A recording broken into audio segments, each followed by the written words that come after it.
Jammu and Kashmir में paramilitary forces की heavy deployment देखने के बाद अभी ये खबर फैलने लगा है कि भारत अभी शायद जम्मू कश्मीर में कुछ बड़े चेंजेस करने वाला है। ATGS को छोड़ के इजराइल के एथॉस गन को खरीदने के लिए आर्मी की तरफ से अभी किस वजह से इतना इंटरेस्ट दिखाया जा रहा है। बहुत ही जल्द भारत को MS-60R हेलीकॉप्टर की पहली बैच को डिलीवर करने के लिए US की तरफ से कंफर्मेशन दिया जा चुका है और 2022 की शुरुआत में ही इंडियन आर्मी के स्ट्रक्चर में कुछ बहुत बड़े बदलाव करने की बात सामने आई है। ऐसे ही कुछ और खबरों के बारे में हम आज की वीडियो में बात करने वाले हैं। नमस्कार दोस्तों, मेरा नाम है अंशुमन नायक और आप सभी का बहुत बहुत स्वागत है इंडियन डिफेंस न्यूज की डिफेंस टॉक सीरीज में, जहां पर हम रोज नए डिफेंस अपडेट्स के बारे में बात करते हैं। तो चलिए देर न करते हुए आज की वीडियो शुरू करते हैं। आज की पहली अपडेट जम्मू एंड कश्मीर को लेकर है। आप सभी जानते हैं कि जम्मू कश्मीर भारत का सबसे संवेदनशील और सबसे अहम हिस्सा है और आज तक जितने भी जंग लड़े गए थे वो सभी इसी की वजह से लड़ा गया था, क्योंकि शुरुआत से ही हमारे दुश्मन इस पर कब्जा करने की कोशिश करते आ रहे हैं। इसी वजह से हमेशा से ही जम्मू कश्मीर में सबसे ज्यादा सिक्योरिटी फोर्सेस को डिप्लॉय किया जाता है और शुरू से ही भारत और पाकिस्तान के बीच जम्मू कश्मीर को लेकर मतभेद चलता आ रहा है। हाल ही में जब से जम्मू कश्मीर से आर्टिकल 370 को हटाया गया, इस बात को लेकर भी पाकिस्तान की तरफ से अपोज किया गया था। इनिशियली जब आर्टिकल 370 को हटाया गया था तो उसके बाद जम्मू कश्मीर से लद्दाख को अलग कर दिया गया था, लेकिन अभी जम्मू कश्मीर में कुछ और बड़े चेंजेस होने की उम्मीद किया जा रहा है, क्योंकि अभी फिर से जम्मू कश्मीर में काफी हैवी ट्रूप मूवमेंट को देखने को मिला है और पैरामिलिट्री फोर्सेस की लगभग 200 कंपनीज को अभी जम्मू कश्मीर में लाया गया है। इस बात को लेकर ट्विटर में या फिर अलग अलग सोशल मीडिया प्लेटफॉर्म में अलग अलग तरह की बातें चल रही है, जिसमें जो सबसे बड़ा क्लेम है वो ये कि भारत सरकार की तरफ से अभी आर्टिकल 370 को हटाने के बाद जम्मू कश्मीर को पूरी तरीके से भारत में मिलाने के लिए इसकी फेज 2 प्रक्रिया को शुरू किया जा रहा है, जिसमें अभी की जम्मू कश्मीर की जो पॉलिटिकल स्ट्रक्चर है उसमें कुछ बदलाव करने की प्लानिंग की गई है। इसमें साउथ कश्मीर वाला जो पार्ट है उसको जम्मू के साथ मिलाया जा सकता है और जम्मू को एक अलग ही स्टेट यहाँ पे बनाया जा सकता है, जबकि कश्मीर आगे चल के भी एक यूनियन टेरिटरी रहने वाला है, जबकि इसका जो कैपिटल होने वाला है वो जम्मू रहने वाला है। इसके अलावा जो कश्मीरी पंडित है उनको अभी वापस वहां पे बसाने की प्लानिंग किया जा रहा है, जो कि पिछले कुछ सालों से सबसे बड़ा मुद्दा रहा है। लेकिन ये बात कितना सच है अभी तक बताना पूरी तरीके से पॉसिबल नहीं है, क्योंकि सोशल मीडिया में या स्पेशली ट्विटर में जो लोग भी ये क्लेम कर रहे हैं उनका ये क्लेम है कि पिछले कुछ दिनों में हमारे होम मिनिस्ट्री और जम्मू कश्मीर के लेफ्टिनेंट जनरल के बीच काफी सारे हाई लेवल की मीटिंग को अरेंज किया जा चुका है, जिसके अंदर जम्मू कश्मीर की नए पॉलिटिकल चेंजेस को लेकर बातचीत किया गया है। अब NDTV में इसको लेकर एक रिपोर्ट को पब्लिश किया गया, जिसमें ये बताया गया है कि ये सब जो रूमर अभी सोशल मीडिया में चल रहा है इसके बारे में जो ऑफिशियल को मीडिया की तरफ से सवाल किया गया था, तो ऑफिशियल का कहना था कि इसमें कोई सच्चाई नहीं है और जो ट्रूप्स अभी जम्मू कश्मीर में डिप्लॉय किए जा रहे हैं वो पहले से जम्मू कश्मीर में डिप्लॉयड थे, लेकिन इलेक्शन ड्यूटी की वजह से उनको वेस्ट बंगाल में शिफ्ट किया गया था, तो वो अपना ड्यूटी खत्म करने के बाद यहाँ पे आके वापस ज्वाइन करने वाले हैं। तो हैवी ट्रूप डिप्लॉयमेंट को लेकर जो सवाल किया जा रहा था उसे फिलहाल के लिए नॉर्मल डिप्लॉयमेंट बताया जा रहा है। वैसे अभी तक तो इसको र्यूमर ही बताया जा रहा है, लेकिन अगर ये सच होता है तो मेरे हिसाब से पाकिस्तान के लिए या फिर कश्मीर के जो सेपरेटिस्ट लीडर हैं उनको ये बिल्कुल भी पसंद नहीं आएगा और अगर ये बात सच निकलती है तो इसको लेके आगे चल के हमको काफी हंगामा देखने को मिलने वाला है। अगला अपडेट आर्टिलरी गन्स को लेके है। आप सभी को मैंने पहले भी बताया है कि आर्मी में अभी ATGS और एथॉस गन में से किसी एक गन को इंडक्ट करने के लिए काफी डिबेट चल रहा है। एक तरफ मेक इन इंडिया को ध्यान में रखते हुए किसी इंडिजिनस प्रोडक्ट पर ज्यादा फोकस किया जा रहा है, जबकि दूसरे तरफ अर्जेंट रिक्वायरमेंट अभी आर्मी को बाहर से हथियार खरीदने के लिए मजबूर कर रहे हैं। पिछले कुछ दिनों में ATGS के बदले आर्मी की तरफ से इजराइल की एथॉस गन को खरीदने की बात को लेके ज्यादातर लोग इस बात को समर्थन नहीं कर रहे थे, क्योंकि ATGS एक बहुत ही अच्छी आर्टिलरी गन है और अभी तक इसको कई बार टेस्ट किया जा चुका है, जहां पर इसकी परफॉर्मेंस काफी बेहतर पाया गया। लेकिन इसके बावजूद भी आर्मी अभी किस वजह से एथॉस गन को खरीदने की कोशिश कर रहा है,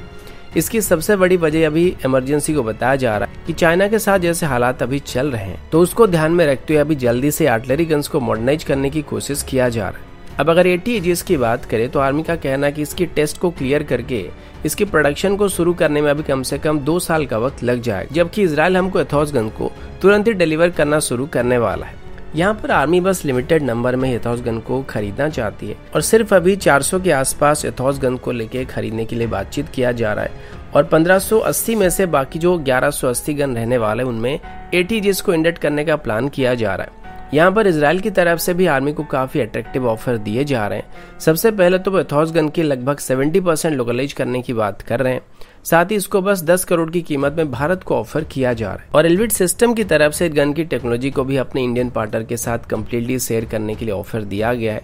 अब ATGS की यूनिट कॉस्ट की बात करें तो वो लगभग 16 से 18 करोड़ के आसपास होने वाले, जो कि एथोस गन के मुकाबले हमको काफ़ी महंगे पड़ने वाले हैं।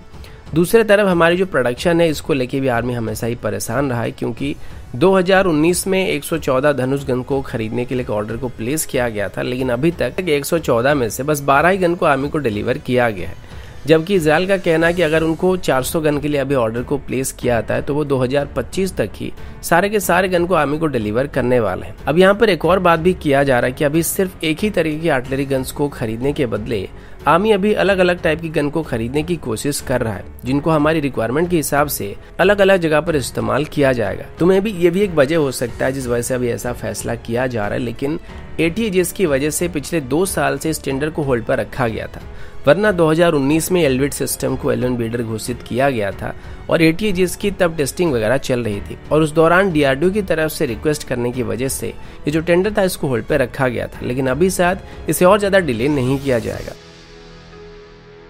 अगला अपडेट इंडियन नेवी की तरफ से। अब सबको पता होगा कि इंडियन नेवी की तरफ से यूनाइटेड स्टेट से 24 MS-6CR हेलीकॉप्टर को खरीदने के लिए 2020 में एक डील को साइन किया गया था। इस डील की कीमत लगभग $2.6 बिलियन था और इसको फॉरेन मिलिट्री सेल के अंदर खरीदने का प्लान किया गया था। इसके बाद यूनाइटेड स्टेट की तरफ से बताया गया था कि भारत की इमरजेंसी को देखते हुए यूनाइटेड स्टेट अपनी नेवी के लिए रिजर्व में रखे हुए 3 हेलीकॉप्टर्स को तुरंत ही इंडियन नेवी की रिक्वायरमेंट के मुताबिक अपग्रेड करके भारत को डिलीवर करने वाला है और शायद इनको मार्च तक भारत को डिलीवर कर दिया जाता, लेकिन जैसे कि आपको पता होगा कि पूरे दुनिया भर में हाइपिंग होने की वजह से ये जो प्रोसेस था ये थोड़ा धीमा पड़ गया था और अभी अगले महीने तक भारत को पहले 3 MS-6TR हेलीकॉप्टर को डिलीवर करने की बात की गई है। नेवी की तरफ से बताया गया कि अभी से ही नेवी की ग्राउंड क्रू मेंबर्स को और पायलट्स को यूनाइटेड स्टेट भेजा जा चुका है, जहां पर इनको ट्रेनिंग दिया जा रहा है और ये ट्रेनिंग पैकेज भी इस डील के अंदर ही शामिल था, जिसमें हेलीकॉप्टर के साथ हमें ट्रेनिंग, वेपन, स्पेयर पार्ट और सपोर्ट मिलने वाला है। अभी नेवी के पास मल्टीरोल हेलीकॉप्टर की काफी कमी होने की वजह से हमारे फ्रंटलाइन वॉरशिप्स की जो एंटी सबमरीन कैपेबिलिटी है वो काफी हद तक रिड्यूस हो रहा है और ये दुश्मन की सबमरीन अटैक से ज्यादा वल्नरेबल होते जा रहे हैं। पर MS-6TR हेलीकॉप्टर को नेवी में शामिल करने के बाद इसकी डंकिंग सोनार की मदद से हम काफी दूर से ही दुश्मन के सबमरीन का पता लगा सकते हैं। अभी इंडियन नेवी की तरफ से किए गए रिक्वेस्ट के मुताबिक इन हेलीकॉप्टर्स को न्यूयॉर्क में लॉकहीड मार्टिन की फैसिलिटी में मॉडिफाई किया जा रहा है। इन हेलीकॉप्टर्स को हम चाहे तो कई तरीके से इस्तेमाल कर सकते हैं और भारत को जिन MS-6TR हेलीकॉप्टर को भी डिलीवर किया जाएगा वो 4th जनरेशन के हेलीकॉप्टर होने वाले हैं, जो कि ब्लैक हॉक या सिक्रोस्की की S-70 फैमिली के हैं और ये आगे चल के हमारे सी किंग हेलीकॉप्टर्स को रिप्लेस करने वाले हैं। अगला अपडेट इंडियन आर्मी की तरफ से। आप सबको पता होगा कि आर्मी की तरफ से अभी अपने स्ट्रक्चर में और ऑपरेशनल तौर तरीके में कुछ बदलाव करने का प्लान किया जा रहा है और अभी इंटीग्रेटेड बैटल ग्रुप्स को फॉर्म करने का प्लान किया जा रहा था। अब हमारी वर्तमान की जो स्ट्रक्चर है या ऑपरेटिंग प्रोसीड्योर है वो काफी पुरानी हो चुकी है और इसको हम वर्ल्ड वॉर 2 के तौर तरीके के साथ कंपेयर कर सकते हैं, लेकिन मॉडर्न डे बैटल में कई सारे चेंजेस हो चुके हैं और अभी बड़ी आर्मी नहीं बल्कि टैक्टिक्स, वेपन्स, डिप्लॉयमेंट स्ट्रेटेजी सब जंग जीतने के लिए काफी मायने रखते हैं। इसी वजह से अभी इंटीग्रेटेड बैटल ग्रुप्स को फॉर्म किया जा रहा है और हमारे army chief general MM Naravane ने मीडिया से बात करते हुए कहा है कि हालांकि इसकी फॉर्मेशन में अभी थोड़ा डिले हो गया है, लेकिन 2022 की शुरुआत में ही हमारी पहली इंटीग्रेटेड बैटल ग्रुप को ऑपरेशन जोन में डिप्लॉय किया जाएगा।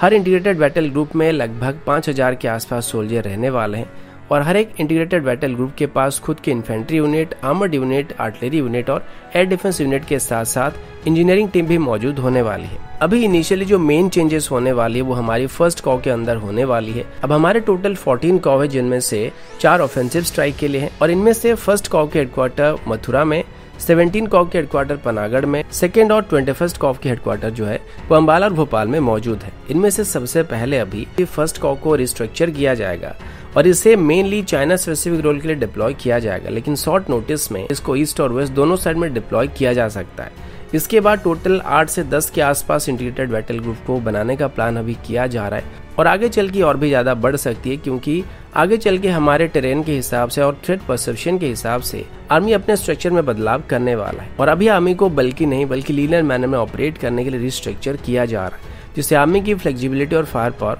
दोनों बेहतर होने वाला है। अगला अपडेट भारत और पाकिस्तान को लेके। आप सभी जानते हैं कि भारत और पाकिस्तान की बॉर्डर में स्पेशली एलओसी वाले पार्ट में सबसे ज़्यादा तनाव रहता है। हालांकि पिछले कुछ दिनों से एलओसी काफ़ी शांत है क्योंकि वहां पर फायरिंग नहीं हो रही है, जिस वजह से तनाव थोड़ा कम है। वरना फायरिंग की वजह से लोगों के घर वगैरह टूट जाते थे और उनको बंकर में आके रहना पड़ता था। इसको लेके भी एक खबर है जिसके बारे में हम थोड़ी देर बाद बात करने वाले, लेकिन उससे पहले अभी जब एक तरफ एलओसी में भारत और पाकिस्तान के बीच सीज फायरिंग को लेकर एग्रीमेंट को साइन किया गया है, तो इसी दौरान पाकिस्तान अभी चुपके से सुअरों की एक बहुत बड़ी फौज को एलओसी में घुसपैठ कराने की साजिश कर रहा है। और ये खबर अभी रॉ की तरफ से दिया गया है कि टोटल 82 सुअर अभी एलओसी में घुसपैठ करने की कोशिश करने वाले हैं और इस बार वो कुछ बड़ा करने वाले हैं। इनमें से 19 सुअर जो है वो झंडे मोहम्मद सुअर प्रोडक्शन फैक्ट्री के प्रोडक्ट हैं। और मैं यहाँ पर क्लैरिफाई कर दूं कि हम यहाँ पर किसी भी धर्म या भगवान के बारे में बात नहीं कर रहे हैं। हम सिर्फ एक टेररिस्ट ऑर्गेनाइजेशन की बात कर रहे हैं जिसका नाम झंडे मोहम्मद है और मेरे हिसाब से इसका किसी भी रिलीजन के साथ कोई लेना देना नहीं होना चाहिए। और भगवान के नाम पे अपना नाम रख देने से सुअर भगवान नहीं बन जाता है। और अभी ये जो स्पेशल 19 सुअरों की बात चल रही थी उनको अफगानिस्तान में स्पेशल ट्रेनिंग प्रोवाइड किया गया है। बाकी बचे सुअर जो है वो अलग अलग संगठन से बिलोंग करते हैं। और इसी बीच गवर्नमेंट की तरफ से ये भी बताया जा रहा है कि एलओसी के करीब अभी लगभग 8000 के आसपास नए अंडरग्राउंड बंकर्स को कंप्लीट किया जा चुका है, जो कि किसी भी जंग जैसे हालात में यहाँ के लोगों को शेल्टर प्रोवाइड करने वाला है। ऐसे टोटल 14,460 इंडिविजुअल और कम्युनिटी बंकर्स को जम्मू की लगभग 5 बॉर्डर डिस्ट्रिक्ट के अंदर बनाने के लिए ऑर्डर को दिया गया था और फिर इसके बाद एडिशनल 4000 बंकर्स को सैंक्शन किया गया था। अभी जम्मू डिवीजन में लगभग 6,964 बंकर बनाए जा चुके हैं जो कि इंडिविजुअल बंकर है और इसके अलावा 970 के आसपास कम्युनिटी बंकर भी बनाए जा चुके हैं। और फिलहाल 9,905 नए बंकर्स अभी बनाए जा रहे हैं जिनकी कंस्ट्रक्शन अभी अलग अलग स्टेज में चल रहा है। तो दोस्तों अभी के लिए इतना ही, मिलता हूँ आपसे अगले वीडियो में। तब तक के लिए जय हिंद, वंदे मातरम।